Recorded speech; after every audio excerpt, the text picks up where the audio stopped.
Good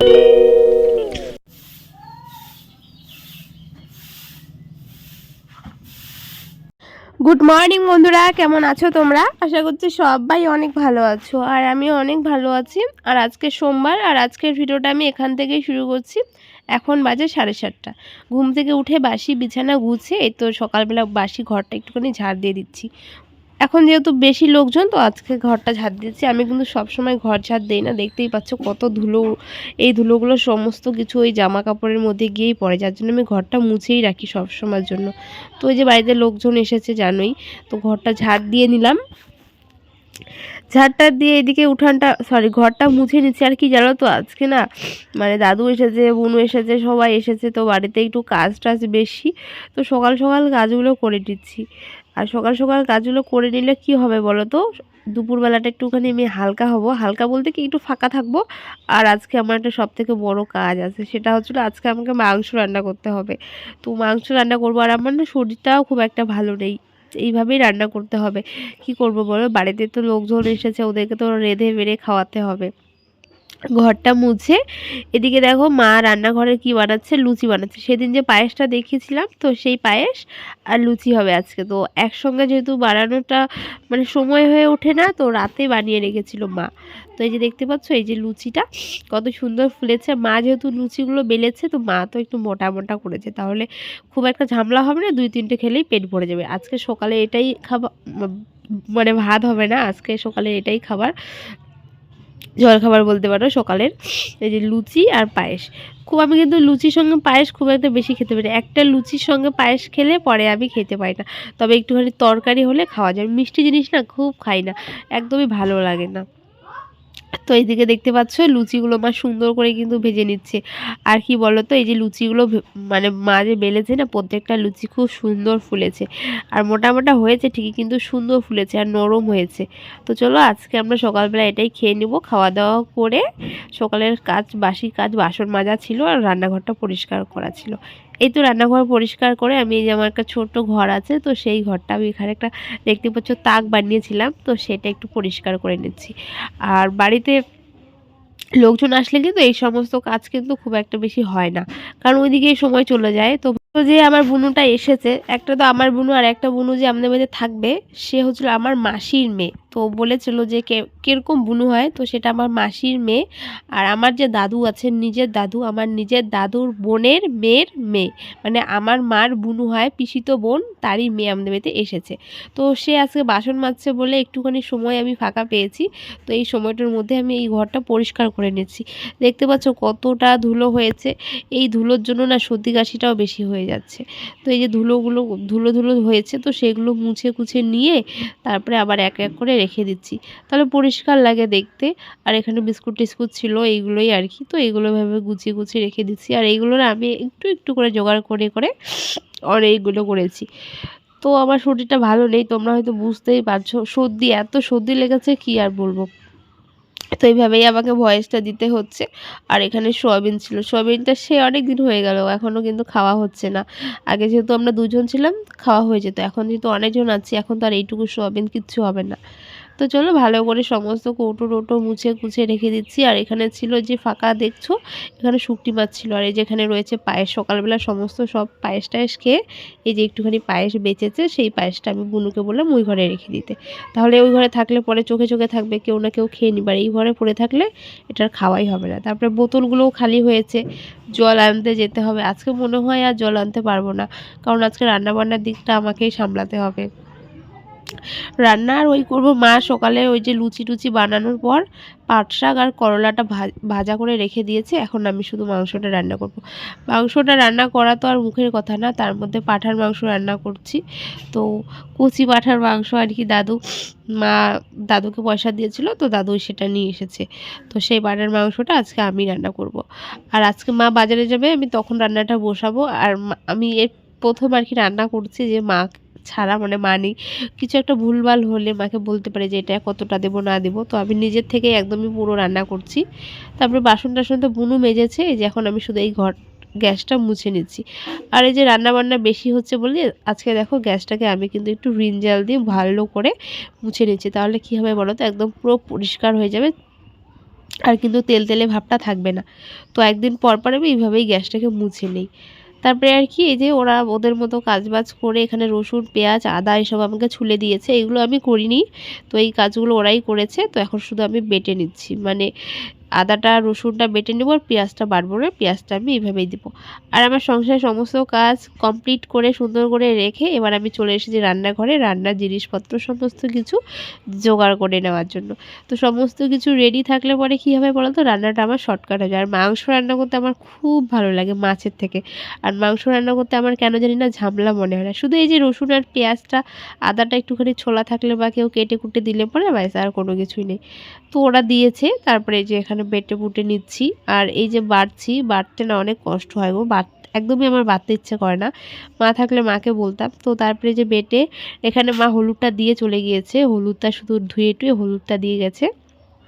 তো এখানে আমি পেঁয়াজ, একটুখানি টমেটো, তারপরে আদা বাটা, রসুন বাটার যে জিরে বাটা, ওই বাটা যে আর কি আছে, তো সেইগুলো সমস্ত কিছু দিয়ে তারপরে তেল দিয়ে, মা বলেছিল, আমি ভুলে গেছি এখানে লবণ দেওয়া ছিল কি না, মাকে ফোন করে বললাম, তো মা বললো লবণটা দেয়নি। তারপরে পরে আমি জানি না, তো পরে আমি লবণটা আবার অ্যাড করেছি। তো যাই হোক, এখানে সমস্ত কিছু দেখতে পাচ্ছ এইভাবে মেখে আধ ঘন্টার মতো রেখে দিব। তারপরে রান্না করব। আধ ঘন্টার মতো রেখে দিব বলতে কি, যে এইভাবে মেখে রেখে দিচ্ছি ততক্ষণে আলুটা আমি ভেজে নেব। তো আলুটা ভাজা হতে হতে যতক্ষণ সময় লাগে আর কি, ওইটাই আর কি। তো চলো, আমি যেভাবে রান্নাটা করছি পুরোটাই আজকে তোমাদের সঙ্গে শেয়ার করছি। আর ফার্স্ট টাইম আমি একা একা রান্না করছি, অন্য সময় মা থাকে পাশে দেখিয়ে দেখিয়ে দেয় বা বলে দিচ্ছে যে এতটুকু লবণ দে বা এটা দে। তো আজকে পুরোটাই আমার মন মতো করে করছি। একটুখানি কাঁচা পেঁয়াজ রেখেছি, ওটা ভেজে নেব। আর আলু টালু সমস্ত কাটাকাটির দিকটা ওরাই সামলাচ্ছে, কাটাকাটি আমার কিচ্ছু করিনি। তো তারপরে এখানে গরম মশলার প্যাকেটে যা যা থাকে তাই, একটুখানি জিরে আর তেজপাতা ফোড়নে দিয়েছি। আর তারপরে যে কাটা পেঁয়াজগুলো দেখতে পাচ্ছ সেই পেঁয়াজগুলো দিয়ে দিয়েছি। তো এটা দেওয়ার পর হালকা একটুখানি ভাজবো, বেশিক্ষণ ভাজবো না, একটু লাল লাল হবে, খুব একটা বেরেস্তার মতো একদমই করবো না, মানে হালকা ব্রাউন কালার যেটা হবে। তো তারপরে আমি কি করবো, মাংসটা কিন্তু দিয়ে দিব। আর এই যে আমি ভাজছি না, এই যে একটা খুব সুন্দর স্মেল বের হয় গরম মশলা যদি ফোড়নে দেওয়া যায়। তারপরে আর কি এই যে মাংসটা দিয়ে দিলাম। এখানে কিন্তু বেশি মাংস নেই, পাটার মাংস খুব একটা সবাই খায় না। দাদু যেহেতু মুরগির মাংস খায় না, তো দাদুর জন্যই বেশিরভাগ আর কি, মানে দাদুর জন্যই আনা হয়েছে। তো দাদু তো খুব একটা খেতে পারে না পাটার মাংস, তো মানে একটুখানি জানোই শক্ত শক্ত থাকে। মুরগির মাংস তো কষাতে কষাতেই সিদ্ধ হয়, কিন্তু পাটার মাংস তো জল দিয়েও সিদ্ধ করা যায় না প্রেশারে যদি না দেওয়া হয়। আর প্রেশারে যদি পাঠার মাংস না দেয় তাহলে কিন্তু সেই মাংস অতটাও আমার ভালোও লাগে না। তো চলো, আমি রান্নাটা কীভাবে করছি সবটাই দেখাচ্ছি। সমস্ত কিছু মেখে মুখে তেলটা বেশি করে দিয়ে দিয়েছি। এখন না সেরকম কিছুই না, লঙ্কার গুঁড়োটা দিয়ে দিব। আর গুঁড়ো মশলা আমি সেরকম কিছু অ্যাড করিনি, একটুখানি শুধু মানে শুকনো লঙ্কাগুলো যে দেখেছো, যদি একটু মিক্সচার মেশিন থাকতো তাহলে ওটা পেস্ট করে দিলে আমার গুঁড়ো মশলা সেরকম কিছুই লাগতো না। তো যেহেতু আমার বাটাবাটি করতে খুব একটা ভালো লাগে না, তো আমি লঙ্কা বাটিনি, এই যে গুঁড়ো লঙ্কাটা একটা 5 টাকা দামের প্যাকেট কিনে পুরোটাই ঢেলে দিয়েছি। আর একটু ঝালটা বেশি হয়েছে, বুনো লঙ্কাগুলো দিয়েছিল, দাদু একটু ঝালটা কম খায়। তো তো চলো, এবার আর কিছুই না, এদিকে দেখো ভাত বসিয়ে দিয়েছি, ভাত হয়ে এসেছে, ভাতের মাড় গালতে হবে। আর মাংসটা একটু ঢেকে দিয়েছি। ঢেকে দিলে কী হবে বলো তো, সেদ্ধটা হবে আর জল ছাড়বে অনেক। এই যে দেখতে পাচ্ছ জল ছাড়ছে। তো এই জলটা দিয়েই ভালো করে কষাতে হবে, ভালো মতো কম আছে কষিয়ে কষিয়ে পুরো মাংসটাকে একদম লাল করতে হবে। একদমই কিন্তু বেশি আছে দেওয়া যাবে না, নয়তো লাল হবে ঠিকই, কিন্তু একটা যে মাংসর যে একটা গন্ধ আছে সেই গন্ধটা কিন্তু যাবে না। তো দেখতে পাচ্ছ কম আছে ভালো করে কষিয়ে পুরো মাংস থেকে তেল ছাড়ছে। এখনও কিন্তু কষানো হয়নি, আমি প্রায় অনেকক্ষণ কষিয়েছি, 40 থেকে 50 মিনিট আমি মাংসটাকে ভালো করে কষিয়েছি। পুরো যে একটা গন্ধ আছে সেই গন্ধটা চলে গিয়েছে। তো ভালো মতো কষানোর পর তারপরে আমি প্রেসারে দিয়ে দেবো। তো এখন আর সেরকম কিছুই নেই, একটুখানি কষাতে হবে, দেওয়া দুই সব আগেই কমপ্লিট করেছি।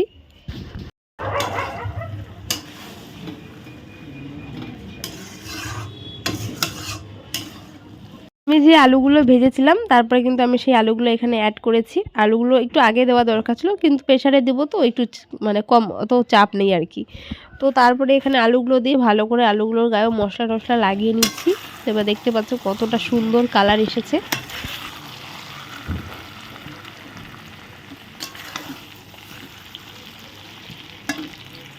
তারপরে আর কিছুই না। অনেকেই বলে মাংস রান্না করতে পারে না, কিন্তু আমার মাংস রান্না করা সবথেকে বেশি সহজ মনে হয়। সমস্ত কিছু দিয়ে শুধু কষাতে থাকো আর কিছুই না। তো এইভাবে জল ছাড়া কষিয়ে কষিয়ে দেখো আমি প্রেসারে দিয়ে দিলাম, কড়াইটা ধুয়ে জলটা দিয়ে দিচ্ছি। যতটা জল লাগবে সেই আন্দাজে জল দিয়ে দেওয়ার পর কিন্তু আমার প্রেসারে সিটি মারা হয়েছে। আমি 3টের মতো সিটি দিয়েছি। তারপরে গরম মশলাটা দিয়ে একটুখানি ফুটিয়ে নিচ্ছি। দেখতে পাচ্ছ কত সুন্দর কালারটা এসেছে, আর গন্ধ মানে কি বলবো, এত সুন্দর গন্ধ বেরিয়েছে না। আর খেতেও কিন্তু দারুণ হয়েছে। সবাই বলছিল, খেয়েছে সবাই ভালোই বলছে। তো তারপরে এখানে দাদুর জন্য মা আর কি নরম নরম হচ্ছে, দাদু যেগুলো খেতে ভালোবাসে সেইগুলো বেছে বেছে এখানে দাদুর জন্য রেখে দিবে। দেখো খাওয়ার মধ্যে তো কেউ নেই দাদু ছাড়া, তো সবার ফার্স্ট দাদুর জন্য এখানে তোলা হচ্ছে। তারপরে আমরা কিন্তু মানে খুবই কম, 1 টুকরো 2 টুকরো এরকম করে আমরা খেয়েছি। মানে পাঁঠার মাংস খাই এমনটা যে না খাই না, কিন্তু হ্যাঁ ভালো লাগে না। মুরগির মাংস আমার যতটা ভালো লাগে এটা ভালো লাগে না। আর যেহেতু আমি সুন্দর করে রান্না করেছি, না খেলে তো হয় না। সবাই খেয়েছে। এখানে দাদুর জন্য বেছে বেছে রাখা হচ্ছে। আর যে বুকের যে এক সাইডের মাংসগুলো থাকে, ওই মাংসগুলো দাদু খুব ভালো খায়, তো ওই মাংসগুলো দিয়েছি। আর আলুটা আমাদের লাগবেই, সে মুরগির মাংস হোক আর পাঁঠার মাংস হোক, আলু টালু তো আমাদের দেওয়া চাই। তারপরে এখানে শসা কেটে নিয়েছি। দেখতে পাচ্ছ এখানে পাট শাকটা পড়েছিল শসাটার মধ্যে, আর এখানে করলাটা মা ভেজেছে, আর পাট শাক, আর ওইখানে রয়েছে মাংস। তো আজকে দুপুরে এই ছিল, আর রান্না করার সময় পাইনি, মাংস রান্না করতে করতে সময় শেষ। আর হ্যাঁ, আমি কিন্তু কষা মাংস নামাতে একদমই ভুলিনি, কষা মাংস নামিয়েছি আর আমি সেটা দিয়েই খাচ্ছি। আমার কিন্তু মাংসর কষা মাংস চাই আর চাই। তো কষা মাংস নিয়েছি, শসা নিয়েছি, পেঁয়াজ নিয়েছি, আর করলা ভাজা আর পাট শাক ভাজা। তো আজকে এই দিয়ে দুপুরে খাওয়াটা হয়েছে। খাওয়াটা অনেকটাই তৃপ্তি করে খেয়েছি, মানে শান্তি করে খেয়েছি। কেন কি নিজে রান্না করেছি তো মনে কিচকিচ করে না, আমার মানুষের রান্নাটা একটা কীরকম করে। তো চলো এদিকে আমি ভালো মতো খেয়ে টেয়ে দুপুরবেলার দিকে একটুখানি ঘুমিয়েছিলাম। তারপরে সন্ধ্যাবেলা ওই যে আমাদের কীর্তন হয়েছিল, তো কীর্তন আজকে শেষ। তো সেখান থেকে ঠাম্মা 1 গামলা প্রসাদ নিয়ে এসেছে। এত প্রসাদ কে খাবে বলো? আর এমনিতেই সবাই তো প্রসাদ আনতে যাই, তো আমরা যাইনি। আর আমার ঠাম্মা যেহেতু ওখানকার মেম্বার, তো আমার ঠাম্মাকে 1 গামলার প্রসাদ দেওয়া হয়েছে। আর ভোগের প্রসাদ যেটা হয়, যেটা আর কি কিনতে হয় না, তো সেই প্রসাদটাও ঠাম্মা একটা নিয়েছে। তো দেখো এখানে এটা আমি দাদুর জন্য দিচ্ছি। আর আমরা এতগুলো প্রসাদ কি খেতে পারি বলো? এতগুলো প্রসাদ নিয়ে এসেছে। তারপরে এদিকে দেখো যেটা ভোগের প্রসাদ আর কি, মেন প্রসাদ বলে না সবাই, তো সেই প্রসাদটা সরার মধ্যে দেয়। মানে যে মাটির যে থালাগুলো থাকে না, আগের বার দেখেছিলাম। তো এবার অনেক নাকি মেম্বার হয়েছে, তো সেটা আর কি দিতে পারিনি, যার জন্য এখানেই দিয়েছে। তো এখান থেকে একটু করে সবার মুখে আর কি দিতে হবে। তো এটা হচ্ছিলো আসল প্রসাদ বলে সবাই। তো সেই প্রসাদটাই আমি দাদুর জন্য একটুখানি দিয়ে দিচ্ছি। এখানে ছিল লুচি, পায়েস, আলু ভাজা, ফুলকপির তরকারি, একটা শাক থাকে, আর একটু ভাত থাকে, আর হচ্ছিলো একটু খিচুড়ি থাকে, তো সেটাই। তো চলো এটাই দাদুকে দিয়ে দিচ্ছি। আর কি বলো তো, এই যে প্রসাদগুলো দেখছো না, এই প্রসাদগুলো না সবাই মানে খেতে চায় আর কি, ঠাকুরের প্রসাদ। তো এইটুকু প্রসাদ দিয়ে একটু একটু করে সবাইকে খেতে হয়, তো যার জন্য এটা একটু একটু করেই কিন্তু আমি দিয়েছি। অনেক লোক আছে আবার, সবাইকেই দিতে হবে। তো এই যে দেখতে পাচ্ছ প্রসাদটা, তবু দাদু এতগুলো খেতে পারেনি, অনেকটা কম খেয়েছে, দাদু বেশি খাই না। তো আমি এখন হয়েছে 7:30 8টার মতো হয়তো বাজে, তো দাদুকে দিয়ে দিব খেতে। আর রাতে এখন কখন কে ভাত খাবে জানি না, দেখতেই পাচ্ছ কতগুলো প্রসাদ এনেছে। তো এখানে দাদু বসে আছে রাতে, তো দাদু বলছে এতগুলো খাবো না খাবো না, আমি বলছি ধরতে। তো চলো আজকের মতো ভিডিওটা এখানে শেষ করছি, আবারও দেখা হচ্ছে নতুন দিন নতুন কোনো ভিডিও।